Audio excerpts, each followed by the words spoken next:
de ver ele aqui, ou se ele veio, ele desenvolveu um tipo de nomograma parecido com esse, em que ele dá mínima probabilidade a priori, dá o valor P, e você consegue transformar o valor P, aqui é a mínima probabilidade a priori e a mínima posteriori.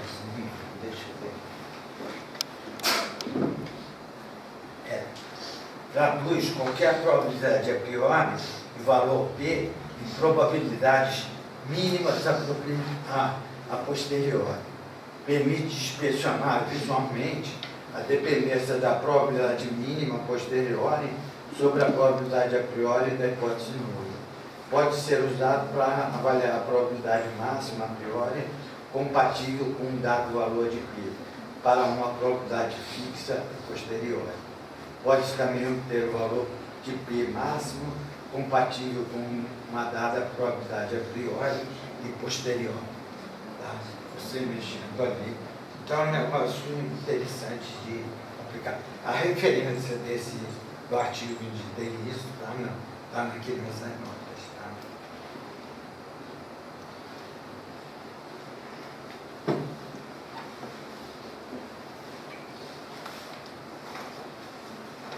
Bom, está ali a referência.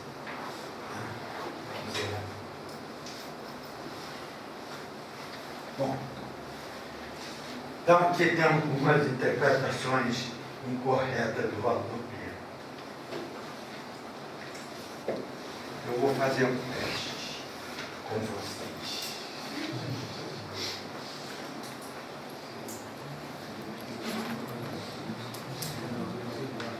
Todo mundo aqui é estatístico? Não. Quem é estatístico aqui? Fez graduação de estatística. Pouca gente. Mas todo mundo já fez curso de estatística, não? Já. Todo mundo. Tem algum médico aqui? Não tem médico nenhum. Então, deixa eu pegar uma folha aqui de papel.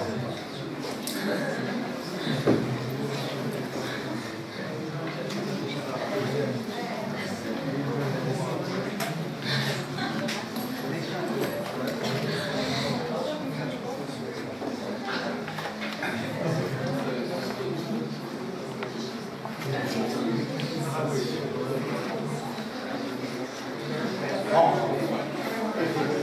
eu quero que vocês leiam isso aqui. Estão 2 minutos para ler isso aí. E me dar a resposta correta.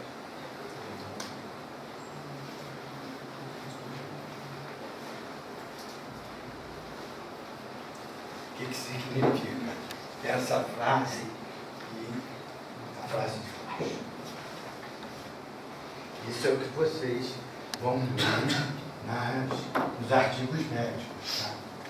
Ninguém vai chegar para vocês e dizer, eu quero um teste em você e descobrir. Então vamos lá.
Essas frases é o que você observa nos artigos médicos, tá?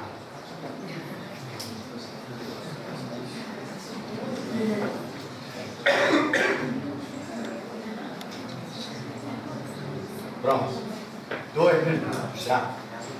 Bom, quem acha que a resposta A é correta? Eu acho. 3. Só. Tá bom. Quem acha que a resposta correta é B?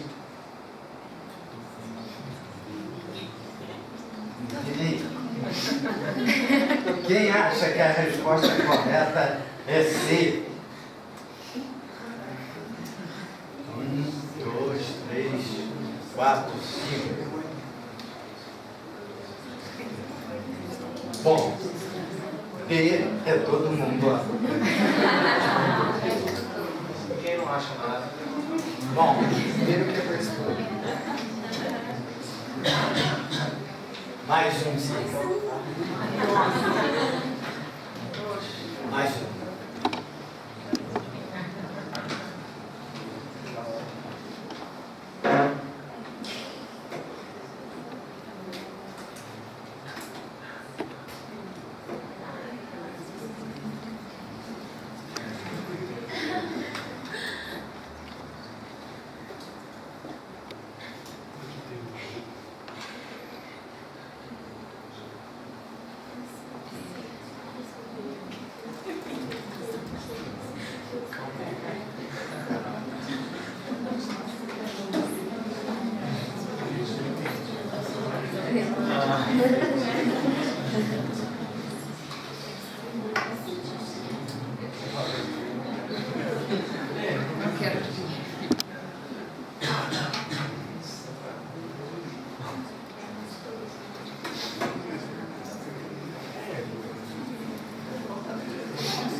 Pronto?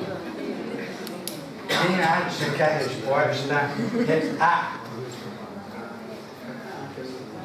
1, 2, 3, 4, 5, 6, 7, 8, 9. Quem acha que é B? 1.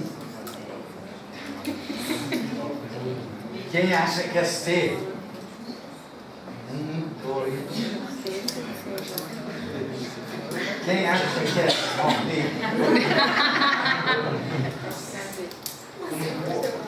Nem comentar.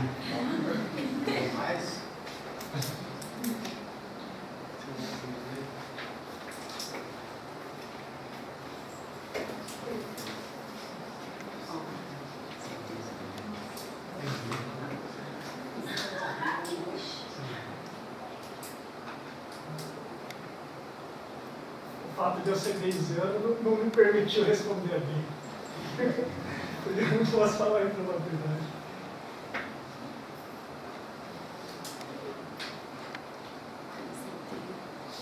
Isso aqui é que lá primeiro é a presença de alguns estatísticos não responderam.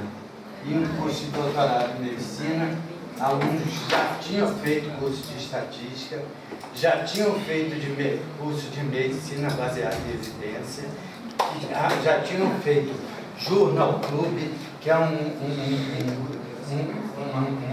curso em que você pega um artigo e analisa o artigo, critica, vê o que está na parte médica e na parte estatística.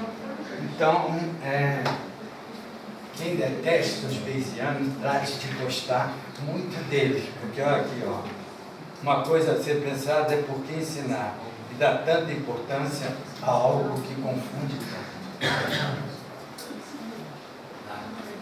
Olha que eu não sou bayesiano.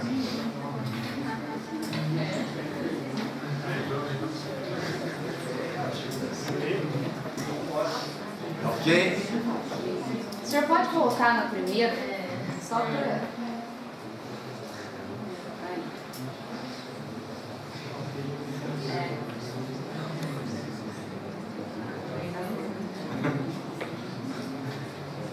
E a segunda também.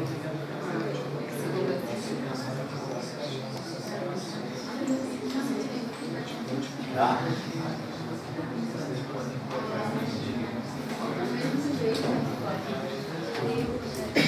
alguns mal entendidos. Agora a gente já pode conversar dos mal entendidos. Né?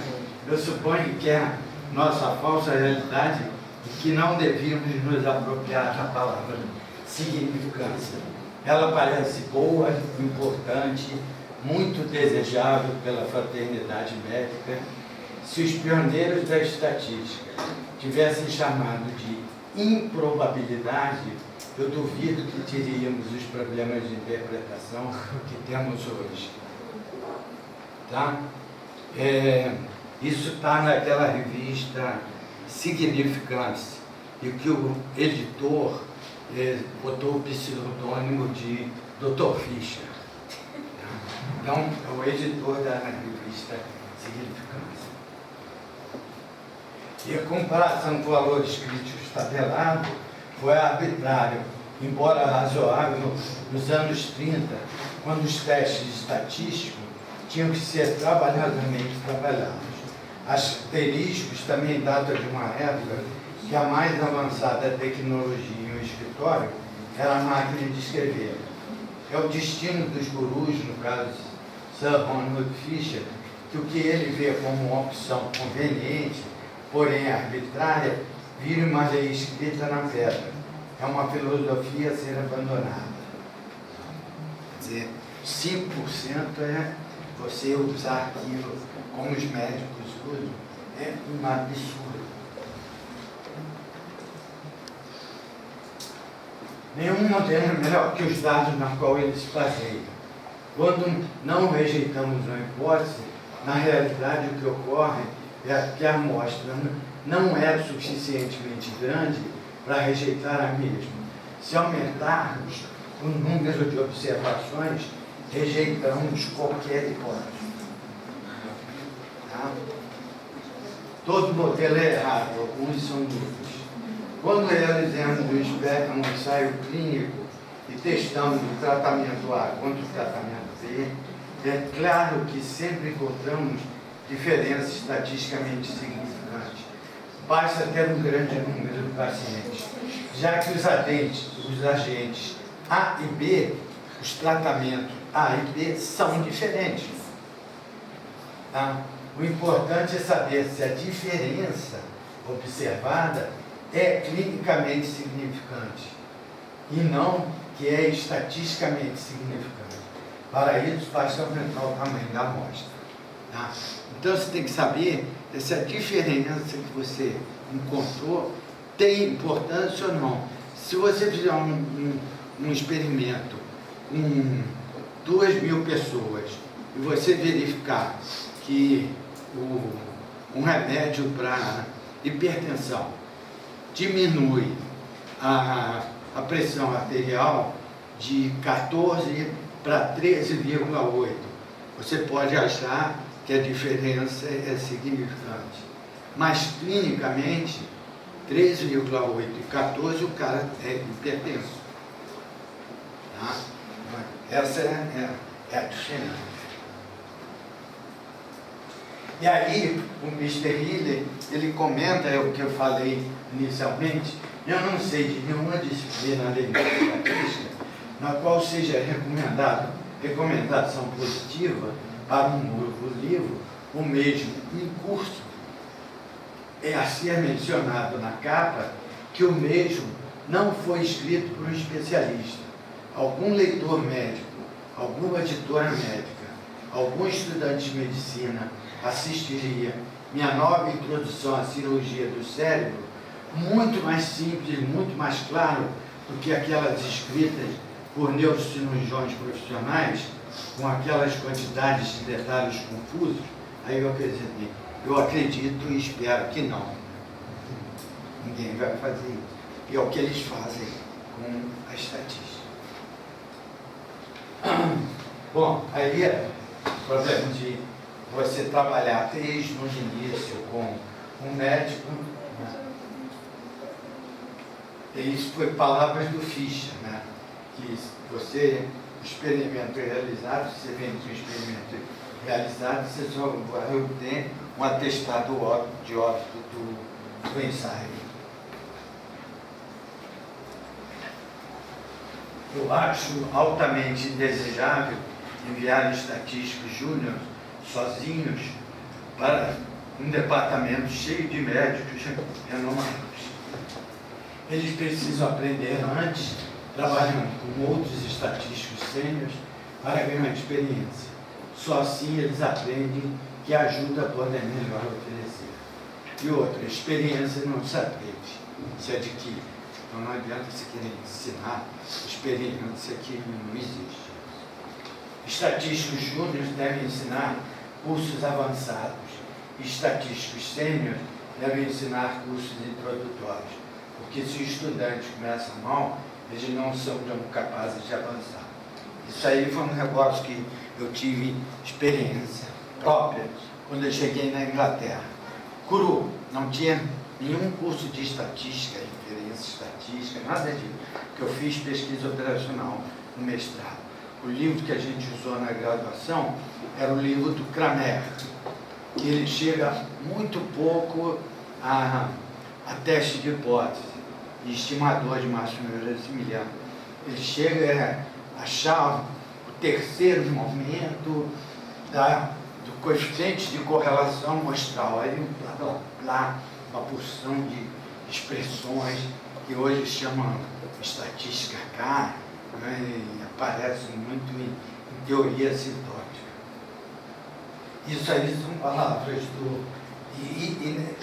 o que eu vi é o seguinte: eu ia assistir a aula, por exemplo, do David Black, que era um maior estatístico americano, um cara famosíssimo, tinha inventado várias coisas, tem o teorema de Hall-Blackwell, né? Tem vários. E ele deu um curso de programação dinâmica e deu também uma palestra sobre o futuro de um processo estocástico. Aí ele começou com aquele joguinho de submarino que a gente, não sei se vocês usam ainda, o jogo para afundar o submarino do outro, batalha naval. Começou com um problema parecido com aquele. Aí ele desenvolveu a matemática daquela coisa. Aí no final da palestra ele disse: olha, o problema não é tão simples assim, que eles podiam variar em qualquer direção e continuamente, e não discreto e só em determinadas direções. Tá? Então a gente entendia as palestras dele todas. Quando ia um cara novo lá para dar uma palestra, por exemplo, na época, um estatístico hoje bayesiano, famosíssimo, James Dickey, foi lá dar uma palestra, ninguém entendia, porque a tese dele é a coisa mais importante do mundo. E ele esquece que ele passou 4 anos em cima daquilo e os outros não sabem nada daquilo. Então tem que explicar desde o comecinho. Então, isso aqui é verdade. É verdade. E aí, com uma coisa que o Wilton não sabe, não sei se vocês conheceram, tiveram a sorte de conhecer, outra dificuldade para sedimentar o mercado é o fato que na maioria dos lugares não existia estatístico sério. Muitos dos problemas de convencimento dos pesquisadores, né, em acertar suas sugestões do estatístico não é do conhecimento técnico, mas sim de autoridade. E aí, uma conclusão, um curso que eu estava dando para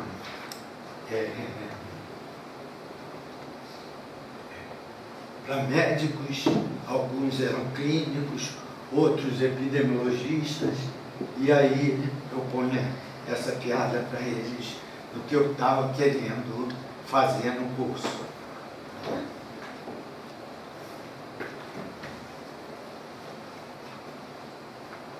Então, o objetivo era tornar alguns clínicos e um estatístico de 6 anos, e outros epidemiologistas e um estatístico de 18 anos. Certo? E aí, tem algumas frases aí para vocês se divertirem, e o estatístico e o epidemiologista. Quem trabalhou em medicina, que trabalha em medicina, sabe que você tem que ter um desenho e tem que ter os seus objetivos do que aonde você vai chegar, né? Então, alguém que não acredita que Colombo descobriu a América, porque ele disse que estava procurando a Índia no ensaio original. Significância estatística. O oposto do Iraque. Todo mundo quer ir lá, mas ninguém está certo pronto. Ensaio clínico. Um experimento que qualquer tolo pode planejar e frequentemente planeja. E o Bayesiano é aquele que esperava vagamente um cavalo, dando uma rápida olhada em um burro, concluiu fortemente que viu uma mulher. Bom, uma das coisas, ainda tem tempo, né? 6h30, isso. Então tá. Uma das coisas mais difíceis para a medicina é você ensinar o que é variável contínua, discreta. Então, em geral, os estatísticos chegam lá e dizem: variável contínua é que está no intervalo, é uma variável intervalar. Então, a primeira coisa que eu faço é ensinar o tipo de observação. Dependendo das observações, as observações são feitas em diferentes escalas: número de medições, dimensão, estrutura de dependência. Relacionado à escala, tem-se escala nominal ou classificatória, que é a forma mais fraca de mensuração. Números, símbolos ou nomes são usados para classificar os objetos em células, contando quantos são em cada célula. Por exemplo, descrevendo-se o grão de areia, você pode usar 1, 2, 3, 45, 3, 20 ou qualquer outra coisa, um símbolo, ponto, mais. Certo? Escala ordinal, ou rank, é usada quando os objetos são identificados como diferentes e também colocados em uma sequência em relação aos outros. Um exemplo disso seria a resposta ao efeito de anestésico, onde existe uma certa orientação. Nenhuma dor, pouca dor, muita dor, e ele pode ser codificado assim, tá? Mas esses valores aí, você não pode entrar com esses que eu já vi, gente. Tá? Com esses valores ou aquele lá, um modelo de regressão ou logística, entrar com esses valores. Escala intervalar é utilizada quando há uma igualdade no comprimento dos intervalos entre classes. Isso faz com que a razão entre dois intervalos seja independente da unidade de medida utilizada e da origem, pois ambos são arbitrários. Como exemplo, consideremos as medidas de temperatura em centígrados e Fahrenheit, que têm diferentes origens. Quer dizer, quando você não tem uma origem natural, você tem uma escala intervalar. O que você tem aqui a temperatura em graus centígrados e aqui em Fahrenheit. Se você pegar a razão entre os intervalos, 6 menos 50, 20 menos 10 dá 2,5. Se você pegar isso aqui menos isso aqui, dá isso aqui. Dá um mega valor. Então, por isso é chamada escala intervalar. Vocês já fizeram física? Já? Todo mundo? Não? Já tinham visto isso? Então, a escala de razão é onde há uma origem não arbitrária, além das propriedades da escala intervalar. Nesse caso, a razão entre duas medidas é independente da unidade de medida. Massa, comprimento, velocidade, profundidade, estão sempre nessa escala. A razão entre medidas de comprimento em centímetros e em polegadas é sempre constante, igual a 2,54. A escala de razão é a mais versátil e mais poderosa escala, pois contém o máximo de informação. Então, isso é uma coisa importante.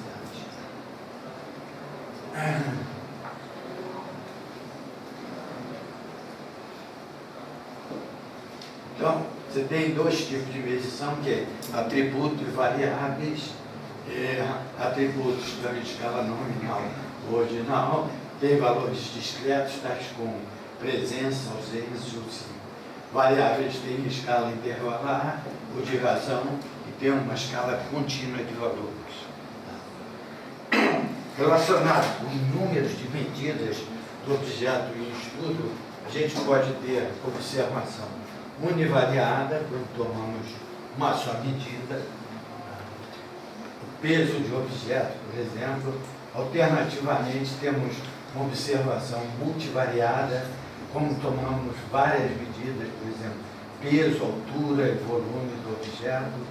A dimensão da observação é importante quando tratamos de sistemas dinâmicos que evoluem em relação a outras variáveis, tempo, espaço, profundidade. Por exemplo, uma série temporal espacial, ela tem uma série temporal, tem uma dimensão só, que é o tempo. Ela é univariada e unidimensional. Varia, mas a série temporal pode ser série espaço temporal. Então ela é um valor de X, número de casos de dengue por semana e por bairro. Então ela tem duas dimensões, que é casos de dengue indexado por T e município, e bairro, T e B. Tá? Então, a gente pode ter variáveis univariadas, multidimensionais, multivariadas, pode ter observações unidimensionais e multidimensionais, que é o caso de o tempo e espaço, por exemplo. A dimensão da observação é importante.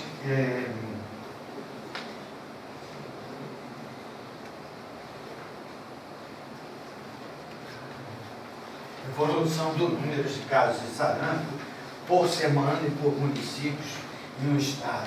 Ou a porosidade do solo por profundidade, latitude e longitude numa bacia petrolífera. Tá? São dados multidimensionais. A estrutura de dependência se refere à dependência dos objetos no estudo. As observações serão independentes se a escolha de um objeto observado não influencia a escolha de outros objetos. Por exemplo, temos o caso de uma pesquisa eleitoral, quando a seleção de um eleitor para opinar não é influenciada ou influencia a escolha de outros eleitores a serem ouvidos. As observações são dependentes quando a ordem ou posição em que foi feita a observação é também importante. Por exemplo, o estudo de evolução do produto interno bruto é importante, não só ter o valor do mesmo nos diversos anos, mas também por identificar os instantes da observação. No estudo de evolução dos casos de sarampo, é importante identificar não só o número de semanas, como as semanas e os municípios correspondentes. Tem municípios próximos que devem influenciar, tem influência um com o outro.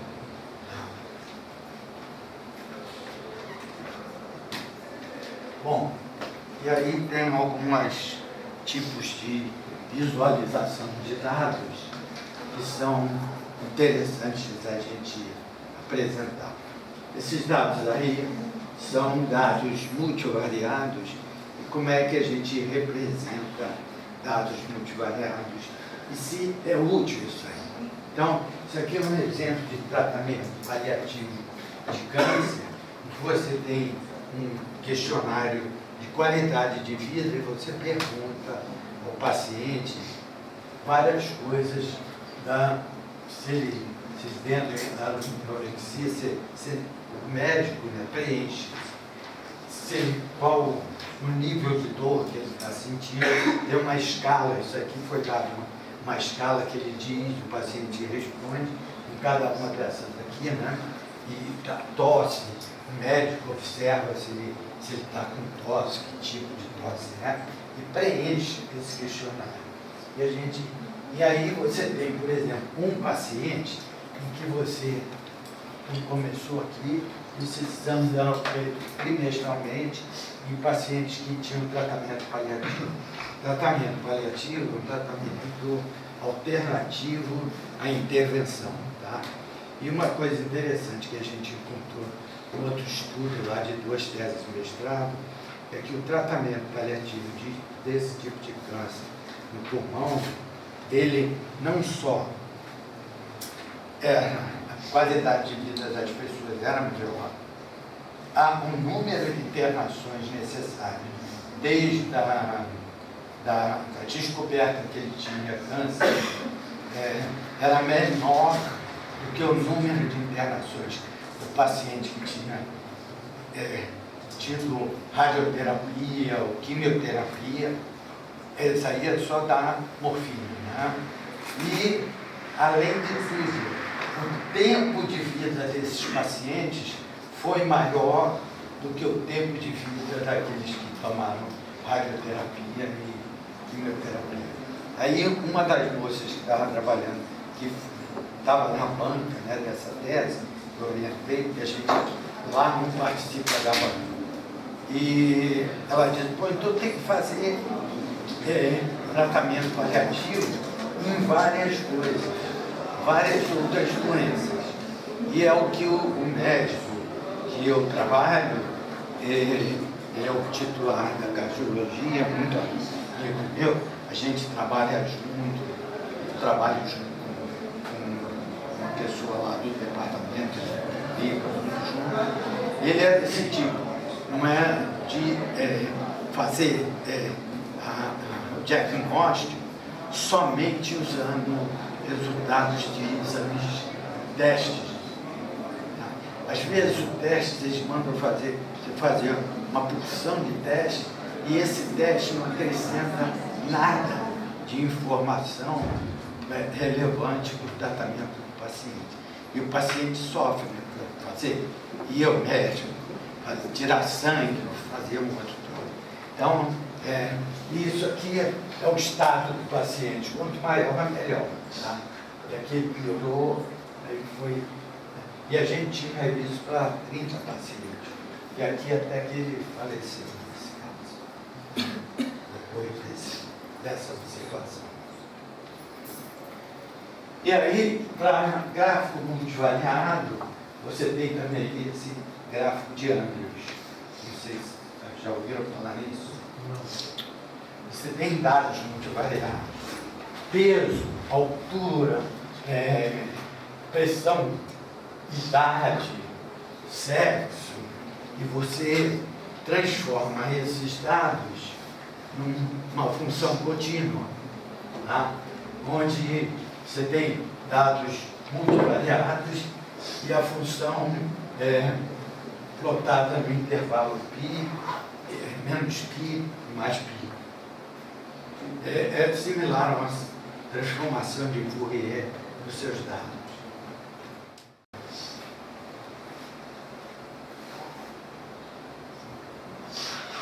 Tem uma relação temporal nesse? Não. É só a observação, e a observação é o coeficiente. Cada pessoa tem uma função associada. A variável é o coeficiente do seno de 2π, seno de π, cosseno de π, seno de 2π, porque π sobre 2, cosseno de 2π e assim por diante. Qualquer pacote de computador faz isso, tá? E aí você tem os dados do Mendel.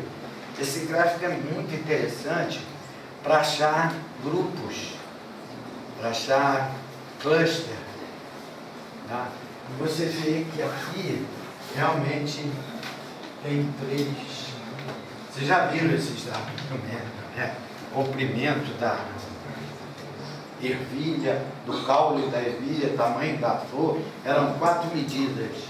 E aí você vê que elas têm realmente 3 grupos aí. Um outro tipo de gráfico, que a gente usa mais até do que esse gráfico, é o gráfico de coordenadas paralelas.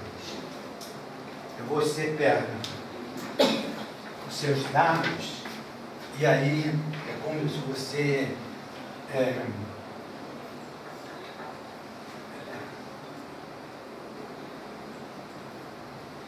você tem as 2 variáveis aqui e aqui você plota o valor da variável.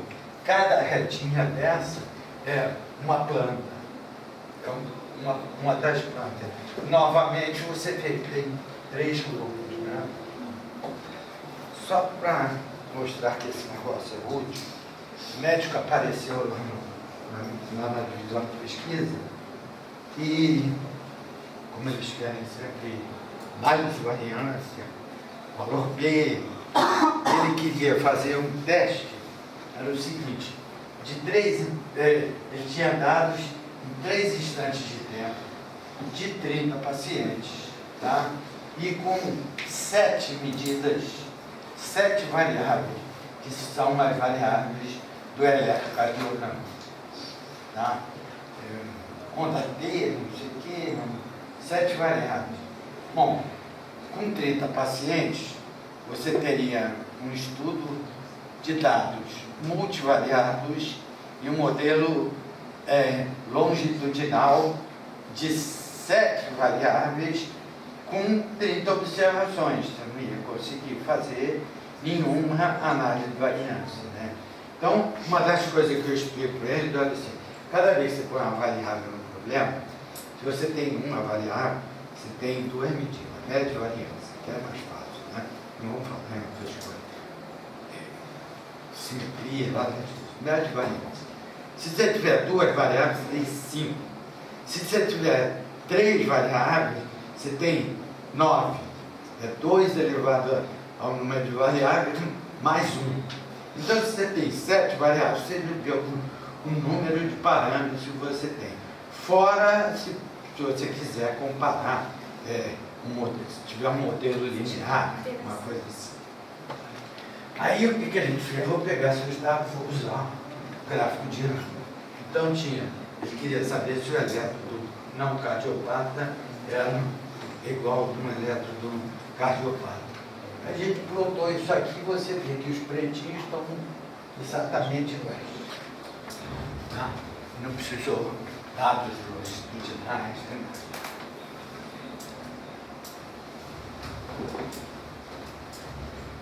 Bom, olha só, eu vou pular isso aqui e vou deixar para a próxima aula.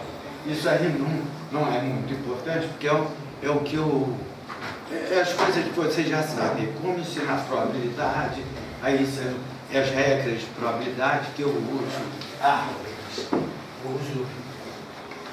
Tá?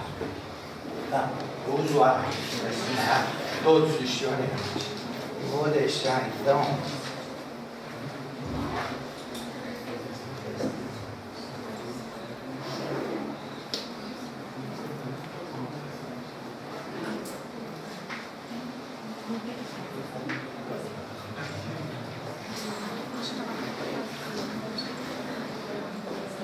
Quero mostrar só um exemplo aqui. É isso aqui. Eu queria mostrar para vocês esse exemplo aqui, um exemplo interessante que relaciona valor P e tamanho da amostra e significância clínica ou alguma coisa, significância científica. Tá? Vamos considerar que o valor P, por exemplo, 0,041, indica igual a evidência contra a hipótese, independentemente da hipótese e do contexto dos dados. Considere um experimento que todos os pacientes recebem ambos os tratamentos A e B e são solicitados a explicar suas preferências. os 4 conjuntos de dados, tá? Aqui, tá? Tem uma amostra de tamanho 20, 200, 2.000 e 2 milhões. Tá? E eu vou testar a hipótese de que P é igual a meio usando o teste usual testes de proporção. P igual a meio. Vou até fazer um teste dessa hipótese usando a aproximação normal. Todos esses conjuntos de dados produzem um valor P de 0,41. A diferença é significante em todos eles. Mesmo essa aqui. Tá? Mesmo essa aqui. É o significante. Tá?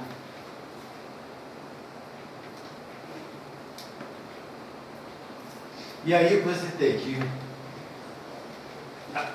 os dados de 20 amostras seriam rejeitados por ser amostra muito pequena.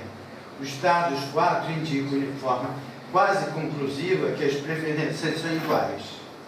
Tá?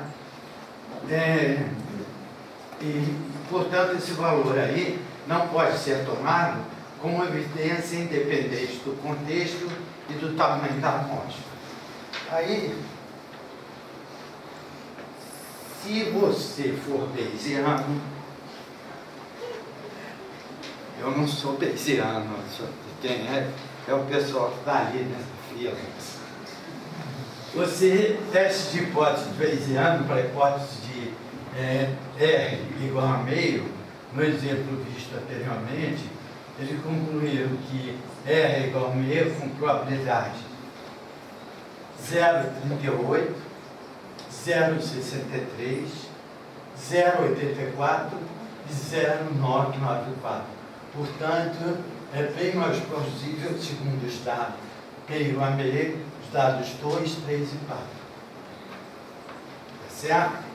E essas probabilidades são repetidas dessa expressão, que é um artigo do Jim Greer, na revista Science.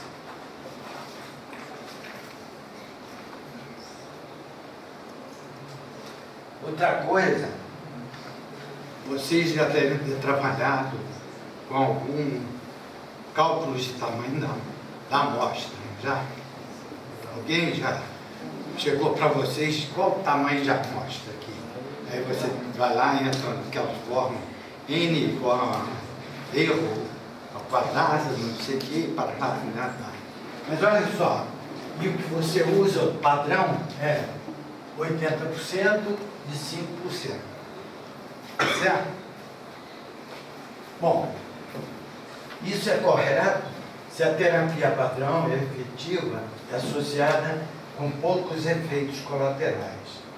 Quando testamos um tratamento alternativo, associado com sérios efeitos colaterais, deve manter a taxa de erro do tipo 1 pequena, porque você não quer rejeitar uma hipótese de que um tratamento que não faz efeito colateral seja rejeitado.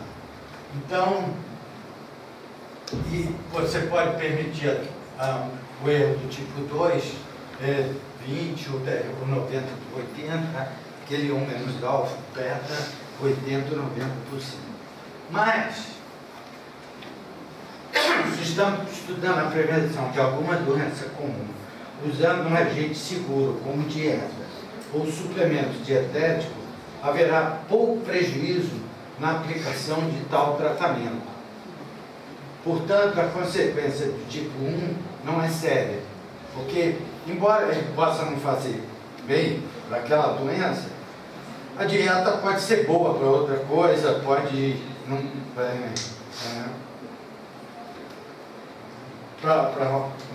ser benéfica em algum sentido. De fato, alguns benefícios podem ocorrer mesmo se não atue na doença.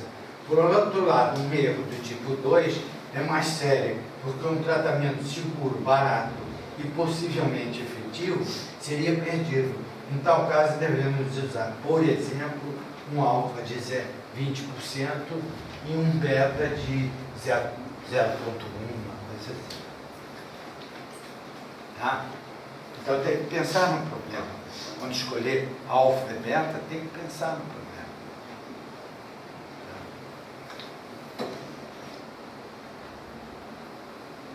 Por exemplo, de enganos com valor B e teste de hipótese. Suponha que separamos dois grupos de pessoas, um grupo A com 3 homens e o grupo B com 2 homens e uma mulher. Após 2 anos nasce um filho do grupo B. Paternidade não definida. Testes estatísticos de diferença de proporções, como visto no teste de proporção que eu não mostrei aqui, mas tem aí em cima, não há diferença de proporções quanto ao sexo dos dois grupos. E se você fizer testes estatísticos de diferença de sexo entre os dois grupos, se fizer um teste de significância, não vai dar diferença. Claro, mostra o tamanho reduzido. E também que não há diferença significante de fertilidade nos dois grupos. Então, não precisa o homem, para ter filho, se concluir isso. Né? Concluir isso.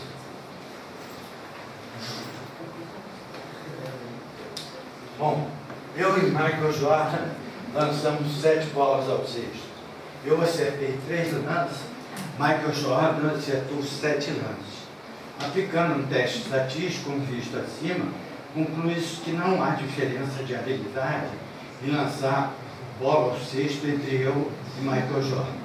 Portanto, aqui eu finalizo minha aula para me dedicar ao pastel e assinar contrato com a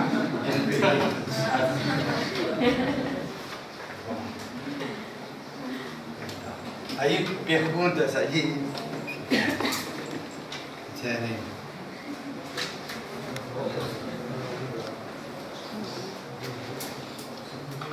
Nenhuma pergunta? Nem sobre aquele questionário? Tá bom.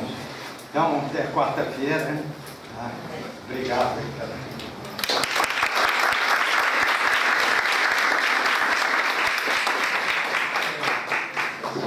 Quem quiser, está aqui as aulas. Pode pegar.